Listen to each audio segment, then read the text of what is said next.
میں دعوت دوں گا محبوب زمانہ کرکٹر، ہم سب کے دلوں میں بسنے والے جناب شاہد خان آفریدی صاحب کو کہ وہ تشریف لائیں اور اپنے خیالات کا اظہار فرمائیں۔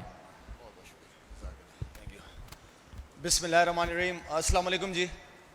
سب سے پہلے میں سلام پیش کرنا چاہوں گا ہمارے جتنے بھی بڑے مفتی حضرات ہیں، بڑے ہیں ہمارے، اور اللہ تعالیٰ ان لوگوں کو سلامت رکھے، جتنا بڑا کام یہ لوگ ماشاءاللہ کر رہے ہیں۔ اس سے پہلے بھی میں نے یہ بات کی تھی، یہ بات دوبارہ کہنے جاؤں گا کہ دین کو جو ہے اس وقت دو جگہوں پہ سنبھالا گیا ہے، ایک یا تو مدرسوں کے اندر یا تبلیغی مرکز کے اندر۔ میں سمجھتا ہوں کہ دین کو اللہ تعالیٰ نے اس کی حفاظت کی ہے، تو اللہ تعالیٰ آپ لوگوں کو حفظ و امان میں رکھے، لمبی زندگی دے، تاکہ اللہ تعالیٰ آپ لوگوں سے یہ کام کرواتے رہے۔ باقی میری طرف سے بیٹا آپ لوگوں کو بہت بہت مبارک ہو ماشاءاللہ۔ آپ لوگوں نے جو ایک روشنی حاصل کی ہے، یہ جو دنیا کے اندر جتنی بھی روشنی ہے یہ سورج سے نہیں ہے، یہ علم سے ہے۔ سورج تو رات کو چلا جاتا ہے، غروب ہو جاتا ہے، لیکن وہ روشنی رہتی ہے، وہ روشنی علم کی روشنی ہے۔ وہ روشنی ہمیں ملی ہے حضرت محمد صلی اللہ علیہ وآلہ وسلم کی زندگی سے، انصاف کی شکل میں، غریبوں کا یتیموں کا خیال رکھنے کی شکل میں، کاروبار کے حوالے سے، معیشت کے حوالے سے، گھر کی زندگی کے حوالے سے۔ آپ صلی اللہ علیہ وسلم نے بیت اللہ سے لے کر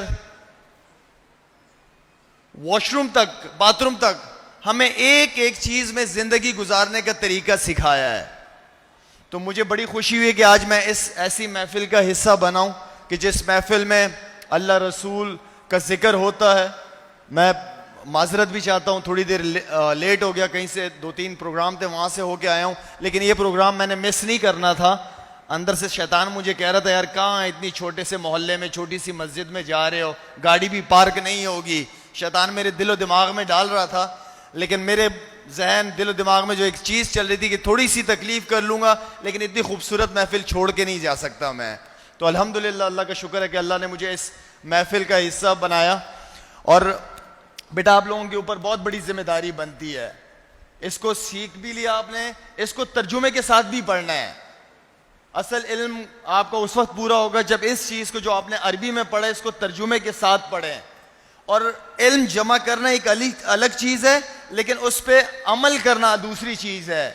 آج کل اگر ہم دیکھیں ٹی وی چینلز وغیرہ پہ مولانا کے بارے میں، علماء کرام کے بارے میں جو الفاظ استعمال ہوتے ہیں، جو مذاق مولانا ایک مذاق بن گیا دنیا کے لیے، کیونکہ ایسے ایسے چہرے ٹی وی پہ لا کے بٹھا دیتے ہیں جو نہ مفتی ہوتا ہے نہ مولوی ہوتا ہے، وہ صرف ایک شو باز قسم کا آدمی ہوتا ہے جو دین کو اپنے کام کاروبار کے لیے استعمال کر رہا ہوتا ہے۔ یہ ہمارا دین نہیں ہے جو ٹی وی پہ بیٹھے ہوئے مولوی ہمیں نظر آ رہے ہوتے ہیں، یہ دین نہیں ہے۔ یہ وہ لوگ نہیں ہیں جو حضور اکرم صلی اللہ علیہ وسلم کے کام کو صحیح طریقے سے دنیا میں دکھا رہے ہیں، اور جو اچھے لوگ ہیں وہ ٹی وی پہ آتے نہیں ہیں۔ مسئلہ یہ بھی ہے۔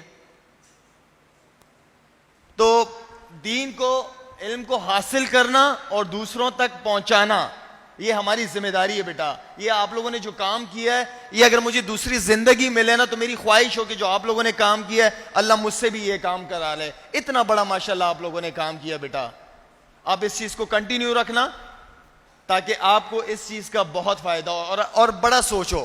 آپ اپنے ساتھ یہ کہو کہ میں نے اس کو، اپنے دین کو، اس لیے کہ آپ صلی اللہ علیہ وسلم کے بعد کوئی اور پیغمبر تو نہیں آئے گا نا، ہمارا ایمان ہے تو ہم آپ صلی اللہ علیہ وسلم کے امتی ہیں، تو اس کام کو ہم نے پوری دنیا میں لے کے جانا ہے، پوری دنیا میں یہ کام کرنا ہے، دین کا کام کرنا ہے۔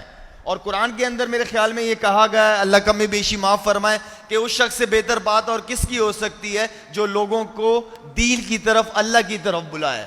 حضرت اسی طرح ہی ہے قرآن میں، یہ حدیث میں، تو اس سے آپ سے بہتر بات اور کس کی ہو سکتی ہے؟ تو یہ جو بھی تعلیم آپ حاصل کر رہے ہیں اس کو نیت کریں، اللہ سے دعا کریں کہ اللہ میری مدد کرنا کہ میں پوری دنیا میں آپ صلی اللہ علیہ وسلم کا کام پورا کر سکوں۔ ٹھیک ہے بیٹا، ایک دفعہ دوبارہ میری طرف سے آپ سب لوگوں کو بہت بہت مبارک ہو، اور اسی طرح کرتے رہیں تاکہ میں اسی طرح اس مسجد سے میرا تعلق رہے اور سال میں ایک دفعہ ادھر آتا رہوں آپ لوگوں کے پاس۔ ٹھیک ہے بیٹا، تھینک یو، جزاک اللہ۔